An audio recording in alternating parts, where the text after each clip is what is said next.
Assalamualaikum warahmatullahi wabarakatuh.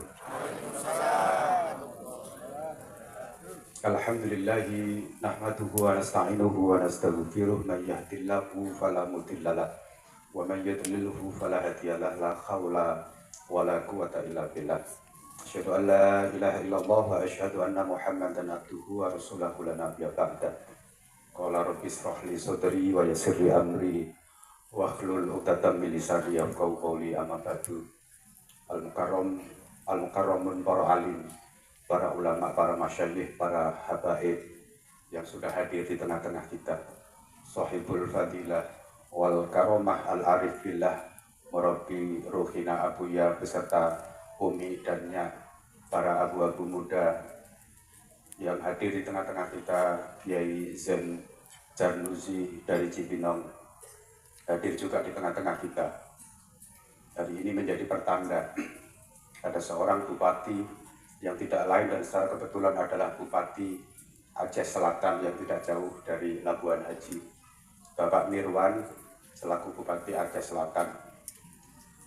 Beliau hari ini benar-benar sudah mengerti, tapi kita sarankan ya untuk jangan sering-sering untuk memberi kata sambutan. Kenapa demikian? Karena sambutan yang hari ini tadi sudah seperti membalik gitu. Ya. Kalau diterus-teruskan nanti membalik yang ada di belakang tidak dapat jatah. Dan sekaligus ini kita mau konfirmasi dan bertanya betul pada Pak Bupati. Apakah tadi yang disampaikan itu suara hati atas nama pemerintah, atas nama pribadi Pak? Pribadi, hati ya. Berarti mewakili pemerintah sekaligus masyarakat Aceh Selatan. Alhamdulillah. Jikalau hari ini atau sampai kapanpun kita memiliki seorang pemimpin umaro pemerintahan yang mengerti seperti Bapak Bupati Aceh Selatan, Pak Mirwan, inilah yang sebenarnya dikendaki di dalam tatanan ajaran yang syariat Rasulullah SAW. Bainal ulama wal umara ittihad fil ittifaq. Jadi antara ulama dan umara memang seharusnya seperti ini. Setidak-tidaknya pada malam hari ini, jadi Bapak Bupati Aceh Selatan menjadi suri toladan. Dan kita meyakini bahwa, dan kita melihat Pak Mirwan ini kan agak berbeda ya. Jadi nur iman itu kan sudah sangat kelihatan. Betul ya Bu ya? Bukan karena beliau ganteng loh ya. Ibu-ibu Pak Mirwan ini ganteng loh betul? Ya sih ngomong isi rondo-rondo itu. Bapak Ibu sekalian, hadir di tengah-tengah kita ada anggota dewan dari pusat maupun dari daerah, Mas Tengku Jamil. Inilah salah satu contoh Bapak Ibu. Ada seorang anak muda. Nanti kalau kita ceritain nanti Bapak Ibu tidak akan pernah percaya. Inilah kalau kita nanti bisa meniru sedikit saja dari tokoh anak muda ini, Tengku Jamal. Ya, sekali-kali disalahkan ternyata Bapak Ibu masih sadar gitu kan. Tengku Jamal itu menjadi salah satu ibrah atau pelajaran. Sesungguhnya di dalam akidah kita seorang salik, seorang murid itu tidak boleh memiliki kontak atau niat atau tujuan selain yang punya adalah guru. Ini salah satu contoh betul. Jadi hari ini juga ada Pak Tumori, Z Tumori Al-Khalifi. Malam hari ini, 2 malam hari ini, pahala yang dilakukan oleh Pak Tumori, Tengku Panglima Tumori kepada Abuya luar biasa. Karena beliau bisa menghibur Abuya sehingga Abuya sampai tersenyum siung. Loh, itu satu hal yang luar biasa loh. Bapak Ibu, selama ini Bapak Ibu sudah bisa menjadikan guru kita tersenyum atau bikin sumpah. Rata-rata kita ini para murid itu bukan menjadikan guru kita ini senang, bahagia, tapi bikin sumpah saja, bikin susah saja. Ini nanti kita akan membahas tentang hakikat itu.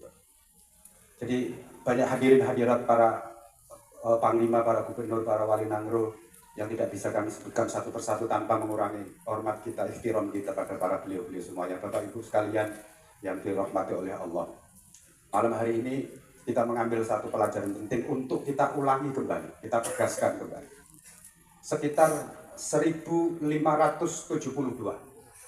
1572 Masehi, seorang ulama meninggal wafat, ulama besar yang itu menjadi simbol luar biasa terhadap ajaran tauhid, tasawuf, tauhid kesufian. Yang beliau ini terkenal bukan hanya seantero Indonesia, seantero Nusantara.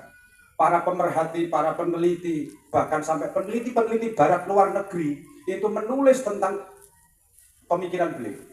Beliau tidak lain dan tidak bukan adalah Syekh Hamzah Fansuri sebagai Qadhi Malikul Adil, yang waktu itu menjadi Qadhi diangkat oleh Sultan Iskandar Muda 1572. Bapak Ibu sekalian, selang waktu 425, sekitar 425 tahun selanjutnya, bertepatan dengan sekarang adalah 2025, telah lahir kembali seorang ulama, seorang mursyid, seorang murabbi yang lagi-lagi dikukuhkan oleh, kalau dulu oleh Sultan Samudra Pasai, hari ini dikukuhkan oleh Gubernur Provinsi Banda Aceh, yakni Bapak Mudakir Manaf, seorang wali agama, Qadhi Malikul Adil, yang tidak lain yang ada di hadapan kita, yang selalu membimbing ruh-ruh dan rohaniah, perilaku dan akhlak kita semuanya, Abuya Syekh Amran Wali Al-Khalidi. Karena inilah Bapak Ibu sekalian, ini menjadi satu pelajaran penting, momentum. Hari ini pemikiran Abuya, mursyid tarekat kita, itu sudah saya ketika kemudian meneliti tentang nama Abuya di dalam jurnal-jurnal, di dalam Google, di dalam penelitian, Abuya juga tidak kalah. Abuya sudah menjadi center of view, menjadi pemikir yang luar biasa. Secara akademis, secara ilmiah, Abuya sudah menjadi pusat perhatian, yang diteliti pemikiran-pemikirannya, yang diteliti sepak terjangnya, dakwahnya, peran yang diperankan oleh Abuya Syekh Amran Wali Al-Khalidi, menjadi seorang mursyid, menjadi seorang guru rohani di abad yang modern ini. Bapak Ibu sekalian, ini betul-betul mengingatkan kepada saya. Waktu itu ketika saya menulis, saya tidak sadar. Kenapa kemudian waktu itu saya ketika menulis buku itu dengan judul Menghidupkan Kembali Hasanah Tasawuf Aceh di era Aceh modern atau kontemporer. Ketika saya menulis waktu itu judul buku itu, saya tidak sadar.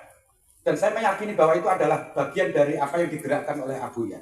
Saya dituntunnya untuk menjadi saksi sekaligus menjadi penulis buku yang cukup tebal, yang itu sangat ilmiah, bisa dipertanggungjawabkan secara akademis, bisa dipertanggungjawabkan secara ilmiah, yang menjadi rujukan para peneliti, para dosen, para pemikir-pemikir, yang ini menunjukkan bahwa hari ini kita tidak salah dan kita on the track, dalam arti bahwa kita benar-benar memiliki sebuah kebanggaan menjadi salah satu bagian dari murid seorang pemikir di abad modern, seorang pendakwah, seorang penuntun, seorang guru besar. Guru besar yang sejati itu adalah Abuya. Dan saya ini hanyalah guru kecil sekali, bagian dari menyaksikan dan berbaiat kepada Abuya. Bapak Ibu sekalian, masyarul muslimin hadirin hadirat rahimakumullah. Hari ini Bapak Ibu sekalian, kita patut menjadi berbangga sekali. Kita betul-betul patut berbangga kepada sosok mursyid kita. Bapak Ibu, seorang guru tasawuf atau mursyid, seorang guru sufi pernah mengatakan, jikalau di antara itu berbicara kepada para muridnya, jikalau di antara murid-murid saya hari ini tubuhnya saya pinjam untuk saya tukar dengan tubuh saya, maka pada saat itu juga akan hancur berkeping-keping. Maksudnya apa Bapak Ibu sekalian? Sesungguhnya secara spiritual, secara agama, tanggung jawab yang diemban oleh seorang mursyid seperti Abuya yang kita sama-sama tahu, itu sungguh luar biasa. Berat Bapak Ibu. Sore tadi, lagi-lagi mohon maaf sekali, terpaksa saya juga harus cerita. Saya kehadiran Tengku Munar. Tengku Munar bercerita bagaimana perjalanan beliau yang dulunya menjadi orang yang berada sepenuhnya di dunia hitam. Lalu kemudian berjumpa dengan Abuya. dengan perjuangan yang demikian rupa, penuh tantangan, penuh pengorbanan, bukan hanya sekedar jasad saja, tapi nyawa menjadi pertaruhannya. Pernah beberapa kali disantet, pernah beberapa kali dikasih minuman zat kimia, tapi semuanya lolos. Dan apa yang dirasakan oleh seorang Tengku Munar itu semata-mata karena kehadiran seorang guru, dan tidak lain adalah itu Abuya Syekh Amran Wali Al-Khalidi. Ketika kemudian seorang wali munar bercerita, saya tidak melihat wali munarnya. Saya sama sekali tidak melihat wali munar. Yang saya lihat adalah kenapa ada seorang yang dulu berada di dunia hitam seperti ini, dengan penuh pengalamannya yang luar biasa, tetapi yang bisa menaklukkan dia adalah seseorang ulama yang tidak lain dan tidak bukan adalah Abuya. Itu baru seorang wali munar. Berapa banyak Bapak Ibu sekalian yang hidup kita, nasib kita, rohaniah kita digantungkan kepada guru kita. Wali munar hanyalah salah satu contoh saja. Yang hadir di hadapan Abuya itu ribuan. Muridnya Abuya itu tersebar se-Indonesia itu ribuan. Inilah pelajaran-pelajaran penting yang bisa kita tangkap. Karena itu, jikalau kemudian kita melihat secara jasad, secara fisik terhadap sosok guru kita Abuya, ya sebagaimana orang kemudian ada dilukiskan sebuah syair. Muhammadun basyarun lakal basyari, bal huwa kal yaquti bainal hajari. Jikalau kemudian kita memandang seorang Muhammad, Nabi Muhammad SAW secara jasad, secara takyin adalah Muhammad adalah manusia biasa. Muhammadun basyarun la kal basyari, bal huwa kal yaquti bainal hajari. Tetapi sesungguhnya hakikat seorang Muhammad itu tidak lain adalah sebuah intan permata di tengah-tengah batu yang ada. Hari ini saya kira kita juga sama melihat sosok Abuya, tidak ubahnya seperti kita semuanya. Tetapi pernahkah kita tahu? Kita dibawa, kita dididik rohaniah kita. Kita diajarkan sedemikian rupa oleh Abuya. Jadi sudahlah Bapak Ibu sekalian, jikalau hari ini misalkan, semoga akan lahir kembali para pemimpin-pemimpin bangsa, para kepala-kepala pemerintahan seperti Pak Mirwan ini, yang betul-betul sadar dan tahu bahwa dan merasakan juga Abuya bukan seperti yang dikampanyekan banyak orang seperti itu. Betul atau enggak Bu? Betul apa enggak? Sekali lagi Bapak Ibu mencintai terhadap Abuya? Ya. Abuya pernah mengajarkan sesuatu yang jelek? Tidak. Abuya pernah mengajarkan akhlak yang melenceng dari agama? Tidak. Inilah sebuah pengakuan dari kita semua. Hanya karena ajaran satu pemikiran saja yang mencoba Abuya itu menjelaskan tentang justru hakikat yang paling tertinggi, kul huwallahu ahad. Sesungguhnya itu justru ajaran keesaan yang paling tertinggi. Tetapi ketika kemudian itu disalahpahami oleh para alim, para ulama yang tidak memahami terhadap hakikat ajaran itu, lalu kemudian Abuya dituduh melenceng dari agama.